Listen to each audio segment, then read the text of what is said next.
고요하고 아름다운 시골 마을, 신순마을은 작은 강가에 자리 잡고 있었고 시간이 다른 곳보다 느리게 흐르는 듯한 곳이었습니다. 마을 끝자락에는 빛바랜 붉은 기와집 한 채가 있었고 주변은 울창한 나무들로 둘러싸여 있었습니다.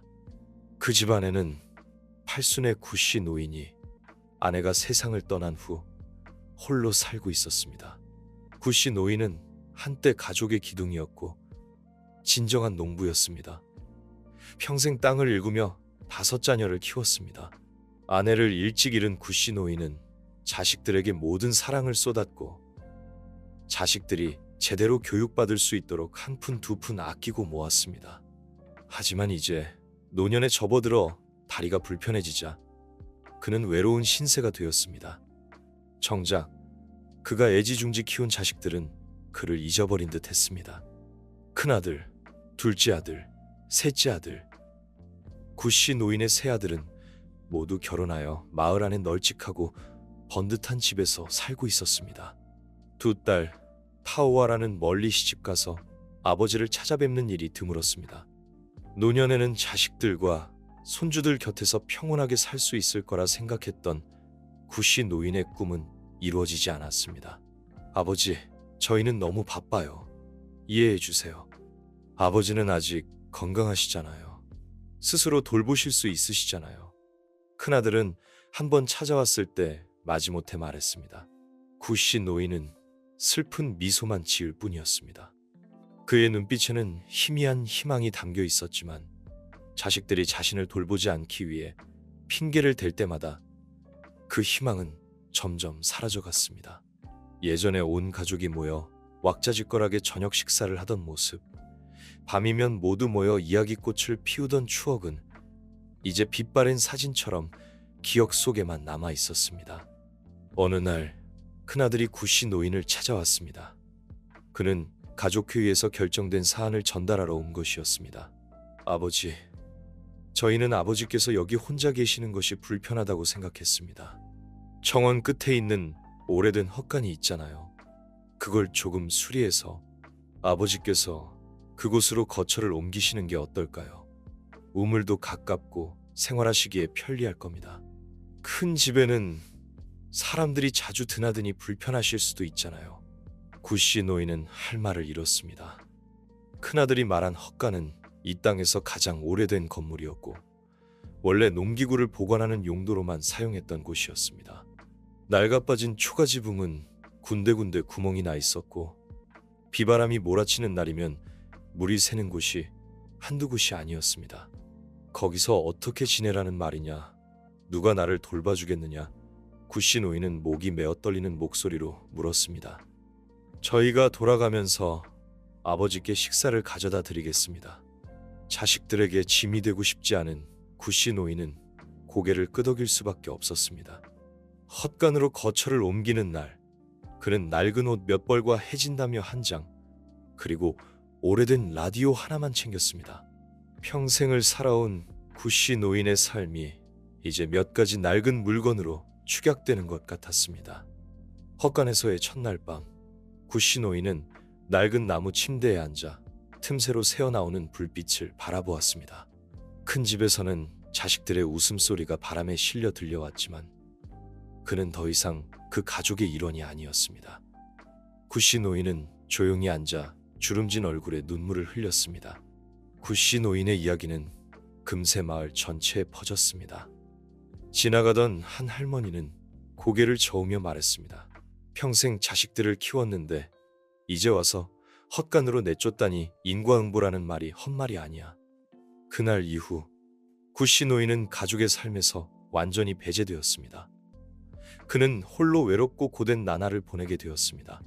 그 누구도, 심지어 그의 자식들조차 예상하지 못했지만 이것은 곧 닥쳐올 끔찍한 불행의 시작이었습니다. 구씨 노인은 이제 정원 끝 작은 헛간에 버려진 채 노년의 고독한 삶을 시작했습니다. 오래되고 낡은 헛간은 마치 쓰러져가는 오두막 같았습니다. 비가 많이 오는 날이면 낡은 초가지붕에서 빗물이 줄줄 새어들어와 그가 누워있는 낡은 나무 침대를 적셨습니다. 처음 며칠 동안은 자식들이 꼬박꼬박 식사를 챙겨다 주었습니다. 큰아들은 항상 바쁘다는 핑계를 댔고 둘째와 셋째는 아예 신경조차 쓰지 않았습니다. 구씨 노인에게 주어지는 식사는 남은 음식이나 다름없었습니다. 식은 밥, 말라붙은 국, 곰팡이 핀 생선이 전부였습니다. 어떤 날은 아무도 밥을 가져다 주지 않아 헛간 구석에 남아있던 고구마 몇 개로 허기를 채우기도 했습니다. 구씨 노인은 점점 야위어 갔습니다. 원래 작았던 체구는 이제 뼈만 남은 것처럼 보였습니다. 혼자서 우물에 물을 기르러 갈 때마다 다리가 후들거렸습니다. 몇 번이나 발을 헛디뎌 넘어지면서 온몸에 시퍼런 멍이 들었지만 아무도 그의 고통을 알지 못했습니다. 구씨 노인은 이웃에게 부탁하여 큰 집에 편지를 전해달라고 했습니다. 자식들에게 조금만 시간을 내어 자신을 찾아와 달라고 간청하는 내용이었습니다. 편지에는 이렇게 적혀 있었습니다. 나는 많은 것을 바라지 않는다. 가끔씩 나를 보러 와 주기만 하면 된다. 하지만 그 편지들은 모두 무시당했습니다. 큰아들은 편지를 대충 읽어본 후 구석에 던져버렸고 아내에게 이렇게 말했습니다. 아버지가 노망이 나셨나 보다. 내버려둬. 가끔 밥이나 가져다 드리면 되겠지. 어느 추운 겨울밤 칼바람이 헛간 틈새로 스며들어 얇은 담요만으로는 추위를 견딜 수 없었습니다. 구씨 노인은 희미하게 흔들리는 등잔불을 바라보며 힘겹게 숨을 쉬었습니다. 큰 집이 웃음소리로 가득했던 시절, 어린 자식들이 밥상에 둘러앉아 제잘거리던 모습이 떠올랐습니다. 구씨 노인은 길게 한숨을 내쉬며 눈물을 글썽이다가 낡은 나무 침대에 몸을 뉘었습니다. 그날 밤 그는 쓸쓸히 마지막 숨을 거두었습니다. 아무도 그의 곁을 지켜주지 않았습니다. 산일 후 이웃들이 헛간에서 풍기는 악취를 맡고 문을 부수고 들어갔습니다. 그들은 이미 싸늘하게 식어버린 구씨 노인을 발견했습니다. 그의 눈은 무언가를 원망하는 듯 크게 뜨여 있었습니다. 그 모습을 본 사람들은 모두 경악을 금치 못했습니다. 구씨 노인의 죽음은 곧 큰 집에 전해졌습니다. 자식들은 허겁이 달려왔지만 슬픔 때문이 아니라 마을 사람들의 수군거림이 두려워서였습니다. 그들은 장례식을 서둘러 대충 치렀습니다. 그 누구의 얼굴에도 눈물 한 방울 흐르지 않았습니다. 장례식장에서 한 마을 노인이 나지막이 말했습니다. 구씨 노인은 평생 고생만 하다가 돌아가셨는데 죽어서도 편히 쉬지 못하시는구나. 그의 말은 마치 예언처럼 곧 닥쳐올 끔찍한 일들을 예고하는 듯 했습니다. 구씨 노인이 눈을 감는 순간부터 자식들에게 내려질 끔찍한 재앙의 서막이 오른 것입니다. 그들이 저지른 불효에 대한 대가를 치르게 될 운명이었습니다. 구씨 노인의 장례식 후 가족에게 이상한 일들이 일어나기 시작했습니다. 아무도 입 밖에 내지는 않았지만 큰 집에는 음산한 기운이 감돌았습니다. 장례식 다음 날 밤 큰아들은 꿈을 꿨습니다. 깡마른 얼굴과 이글거리는 붉은 눈으로 큰아들을 노려보고 있었습니다. 잠에서 깬 큰아들은 식은 땀을 흘리며 심장이 쿵쾅거리는 것을 느꼈습니다. 그냥 꿈일 뿐이야. 그는 스스로를 안심시키려 했지만 꿈속에서 본 구씨 노인의 눈빛이 머릿속에서 떠나지 않았습니다. 그 후로 기괴한 일들이 연이어 발생했습니다. 먼저 큰 집의 정원에 있는 나무들이 시들어가고 땅에는 과일들이 떨어져 썩어갔습니다. 집 뒤의 우물에서는 역겨운 냄새가 나기 시작해서 아무도 물을 기르러 갈 수 없었습니다. 밤이면 집에서 키우던 개가 갑자기 으르렁거리며 허공을 향해 지저댔습니다. 마치 무언가를 본 것처럼 구씨 노인이 세상을 떠난 지 한 달도 채 되지 않아 첫 번째 재앙이 닥쳤습니다. 집안에서 가장 착하다고 알려진 막내 아들이 출근길에 오토바이 사고를 당한 것입니다.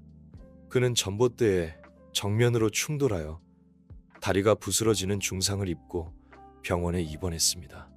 의식을 잃었다 깨어났다 하던 막내 아들은 아버지의 이름을 부르며 헛소리를 했습니다. 침대 옆에 서 있는 아버지가 찰런타의 눈빛으로 자신을 바라보고 있다고 말했습니다. 환각일 거야. 큰아들은 아내에게서 그 이야기를 듣고 무시하려 했지만 마음 한구석에서는 불안감을 떨칠 수 없었습니다. 얼마 지나지 않아 둘째 아들의 집에도 불행이 찾아왔습니다. 둘째의 큰딸이 갑자기 원인 모를 병에 걸린 것입니다. 여러 병원을 전전했지만 의사들은 정확한 병명을 찾지 못했습니다. 아이는 날이 갈수록 야위어 갔고 얼굴은 창백해졌습니다. 그리고 끊임없이 헛소리를 하며 할아버지에 대해 이야기했습니다. 할아버지가 침대 발치에 서서 나를 보고 계셔. 아이는 잠에서 깨어날 때마다 떨리는 목소리로 말했습니다. 둘째 부부는 두려움에 휩싸였습니다. 불효에 대한 응보라는 소문이 마을 전체에 퍼져나갔습니다. 평소 모든 일에 무관심하던 셋째 아들도 결국 피해갈 수 없었습니다. 늦은 밤 일을 마치고 집으로 돌아가던 길에 그는 집 앞에서 한 남자의 형체를 발견했습니다. 다리가 후들거리며 가까이 다가가자 그 남자는 바로 아버지였습니다. 아내가 뛰쳐나왔을 때 그는 넋이 나간 채 웅얼거리고 있을 뿐이었습니다. 그날 이후 큰 집에서는 아무도 구씨 노인에 대해 언급하지 않았지만 모두 두려움에 떨며 살아갔습니다. 밤이 되면 헛간에서 울음소리와 발소리가 들리는 듯 했습니다. 두려움은 점점 커져만 갔고 형제들은 죄책감에 시달리기 시작했습니다. 특히 큰아들은 아버지의 마지막 모습과 꿈에 나타났던 아버지의 원망, 어린 눈빛을 잊을 수 없었습니다. 그는 헛간을 찾아가 아버지의 영정사진 앞에 무릎을 꿇고 용서를 빌었습니다. 어느 날 밤, 둘째 아들의 딸아이는 갑자기 경기를 일으키며 침대에서 떨어졌습니다. 아이는 숨을 쉬지 않았고 눈은 공포에 질린 채 크게 뜨여 있었습니다. 병원으로 급히 옮겼지만 아이는 이미 숨을 거둔 뒤였습니다. 의사는 사인을 알 수 없다고 했습니다. 아이의 장례식은 침울한 분위기 속에서 치러졌습니다. 둘째 아들은 딸의 죽음에 대한 슬픔과 죄책감에 괴로워하며 오열했습니다. 그는 비로소 자신이 저지른 불효의 대가가 얼마나 끔찍한지를 깨달았습니다. 셋째 아들은 극심한 불안감에 시달리다 정신병원에 입원했습니다. 그는 밤마다 아버지의 환영을 보며 비명을 질렀고 헛간에서 들려오는 울음소리와 발소리에 극도로 예민하게 반응했습니다. 그는 더 이상 현실과 환상을 구분하지 못했습니다.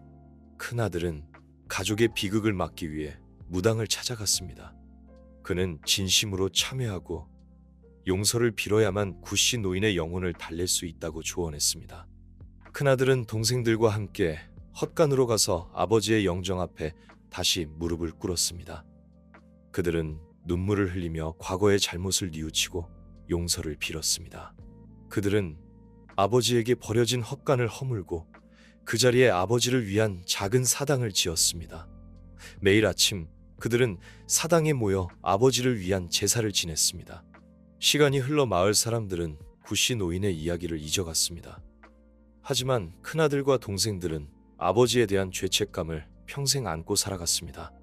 그들은 아버지의 사랑과 희생을 뒤늦게 깨달았지만 이미 돌이킬 수 없었습니다. 그 후로 큰 집에는 더 이상 기괴한 일들이 일어나지 않았습니다. 하지만 구씨 노인의 슬픈 이야기는 불효에 대한 경고로 마을에 오랫동안 전해져 내려왔습니다. 집 뒤편 정원 구석에 있는 작은 오두막에 살던 팔순의 아버지를 방치한 세 아들의 이야기입니다.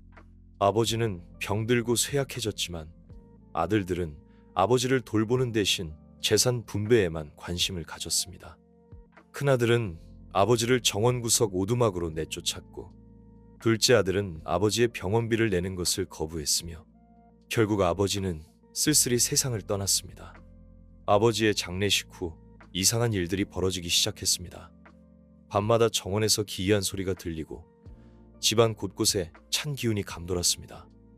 세 아들은 불안감에 구슬하고 점을 쳤지만 상황은 더욱 악화되기만 했습니다. 어느 날 밤 아버지 제사를 지내던 중 향로가 갑자기 폭발하고 집안이 찬바람에 휩싸였습니다.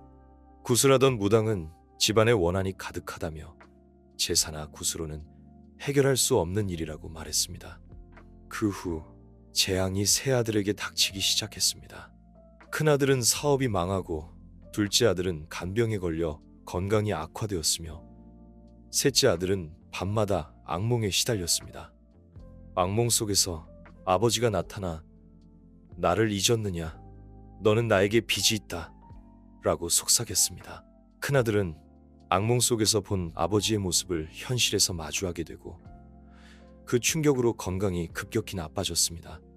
둘째 아들의 큰딸은 아버지의 기일에 갑자기 죽음을 맞이했습니다. 죽기 전 아이는 할아버지가 오셨어. 할아버지가 나를 데려가신대라고 말했습니다. 셋째 아들은 술에 취해 집에 돌아오는 길에 아버지의 환영을 보고 그 자리에 쓰러져 의식을 잃었습니다. 재앙은 계속되었습니다. 큰아들의 집에서는 밤에 누군가 문을 두드리는 소리가 들렸지만 문을 열어보면 아무도 없었고 다만 아버지가 쓰던 등잔만 놓여 있었습니다. 다음 날 아침 집 뒤편의 우물이 갑자기 말라버렸습니다. 우물을 살펴보던 사람들은 아무런 이상도 발견하지 못했지만 한 사람이 큰아들에게 우물에 누가 있는 것 같다 라고 속삭였습니다. 그 후 집안의 재산은 점점 줄어들었고 자손들은 까닭 모를 병에 시달렸습니다. 어느 비 오는 밤 셋째 아들의 집에서 오두막 쪽에서 이상한 소리가 들렸습니다. 바람 소리와 웃음소리가 섞여 들리다가 갑자기 멈췄습니다. 가족들이 창밖을 내다보았지만 아무것도 보이지 않았습니다.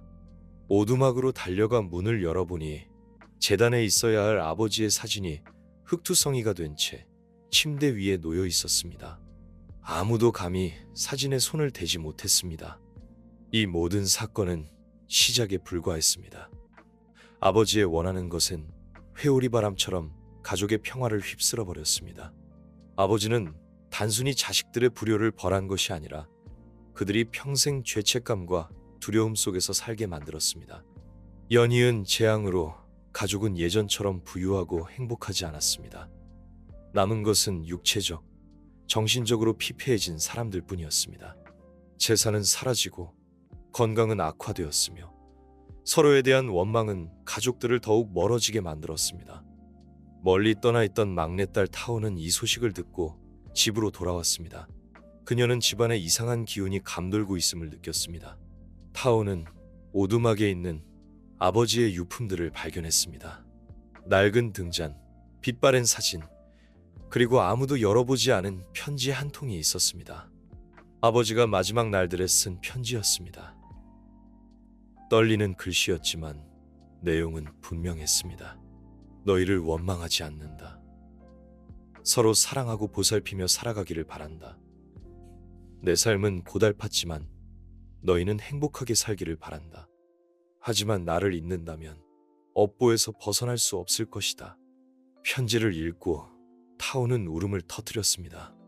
그녀는 오빠와 언니들의 무관심이 아버지의 원한을 샀다는 것을 깨달았습니다. 타오는 아버지의 영혼을 위로하기 위해 절에 가서 기도하기로 결심했습니다. 타오는 근처에 영험한 절을 찾아가 부처님 앞에 무릎을 꿇고 눈물을 흘리며 집안에 일어난 모든 일을 이야기했습니다.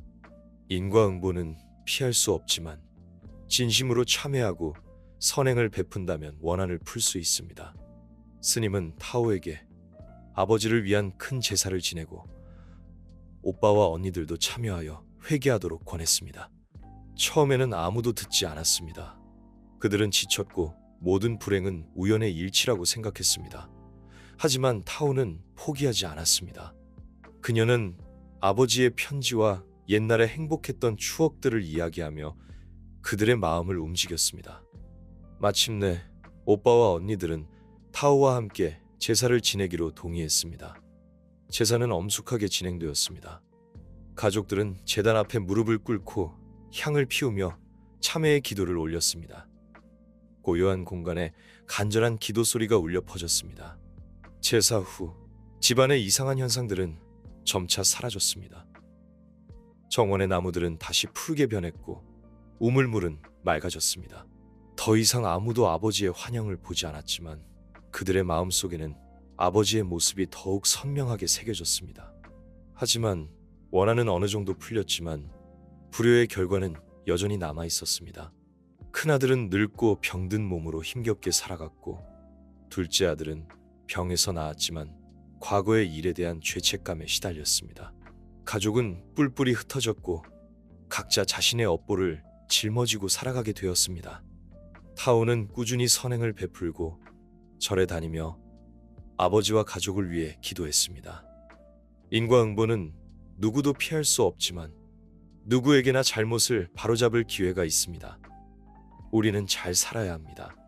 아버지께서 우리를 위해 평생 헌신하셨다는 것을 기억해야 합니다. 과거의 잘못에 얽매이지 말고 미래를 향해 나아가야 합니다. 그 후 가족들은 조용히 살아갔습니다. 더 이상 서로를 원망하거나 경쟁하지 않았습니다. 그들은 서로를 사랑하고 아끼는 법을 배웠습니다. 하지만 불효가 남긴 상처는 영원히 그들의 마음속에 깊이 새겨진 고통스러운 교훈으로 남았습니다. 아버지와 새아들의 이야기는 백행효의선백 가지 행실 중에 효가 으뜸이라는 말처럼 효도가 얼마나 중요한지를 일깨워주는 이야기입니다. 불효는 단순한 잘못이 아니라 피할 수 없는 불행의 시작입니다. 진정한 변화는 마음에서 시작되며 사랑이 회복될 때 비로소 인과응보의 고통스러운 사슬을 끊을 수 있습니다. 타오의 말에 가족들은 조금씩 마음을 열기 시작했습니다. 비록 과거의 상처는 깊었지만 그들은 서로에게 용서를 구하고 새로운 삶을 살아가기로 다짐했습니다. 큰아들은 과거의 잘못을 깊이 반성하며 남은 생을 검소하게 살았습니다. 사업을 잃었지만 소일거리로 생계를 유지하며 주변 사람들에게 친절을 베풀며 살아갔습니다. 둘째 아들은 잃어버린 딸에 대한 슬픔을 가슴에 묻고 아내와의 관계를 회복하기 위해 노력했습니다. 그는 과거의 탐욕을 버리고 가족의 소중함을 깨달았습니다. 셋째 아들은 정신적인 충격에서 벗어나 성실하게 일하며 가족을 부양했습니다. 그는 과거의 무관심을 후회하며 아버지의 사랑을 그리워했습니다. 타오는 가족의 버팀목이 되어 그들을 지지하고 격려했습니다. 그녀는 아버지의 유품을 소중히 간직하며 가족들에게 아버지의 사랑을 전했습니다. 정원 구석의 오두막은 가족들에게 아버지를 추억하는 공간이 되었습니다. 그들은 오두막을 찾아 아버지와의 추억을 되새기며 용서와 화해의 시간을 가졌습니다. 세월이 흐르면서 가족들은 조금씩 안정을 되찾았습니다. 비록 예전처럼 부유하지는 않았지만 그들은 서로에게 의지하며 따뜻한 가정을 만들어갔습니다. 그들의 삶은 여전히 고단했지만 아버지의 사랑과 용서가 그들에게 희망을 주었습니다. 그들은 아버지의 가르침을 따라 서로 사랑하고 존중하며 살아갔습니다. 인과응보의 고통은 그들의 삶에 깊은 상처를 남겼지만 동시에 가족의 소중함을 깨닫게 해준 값진 교훈이었습니다. 그들은 아픔을 딛고 일어서 더욱 강해진 가족의 유대감을 통해 미래를 향해 나아갔습니다.